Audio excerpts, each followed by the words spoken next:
আসসালামু আলাইকুম গাইস, চলে আসলাম নতুন একটা ভিডিও নিয়ে। এই ভিডিওতে আপনাদেরকে দেখাবো ছোট ছোট সাদা মাছ। বিভিন্ন জায়গা থেকে এই সাদা মাছগুলো পাতিলে করে বিক্রি করতে আসে মানুষ।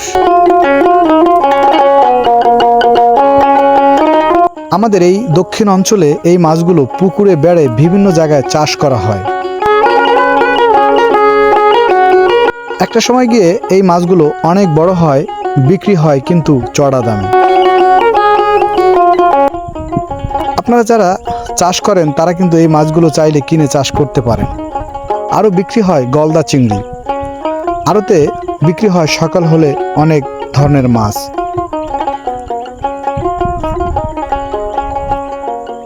গলদা চিংড়িগুলি দেখতে খুব তরতাজা এবং দারুণ দারুণ। এই গলদা চিংড়ি কার না পছন্দ বলেন। আরও বিক্রি হয় পলিথিনে করে হ্যাচারির পোনা। এই হ্যাচারির পোনাগুলো বিক্রি হয় বিভিন্ন জায়গায় পথে। এগুলো ছেড়ে মানুষ অনেক বড় হয়, এই মাছগুলো অনেক বেশি দামে বিক্রি হয়। আরও বিক্রি হয় শুটকি মাছ। এই শুটকি মাছগুলো শুকিয়ে নিয়ে আসা হয় বিক্রি করতে। ভিডিওটি কেমন হয়েছে অবশ্যই কমেন্ট করে জানাবেন। নিত্য নতুন ভিডিও পেতে আমাদের চ্যানেলটি সাবস্ক্রাইব করে পাশে থাকবেন।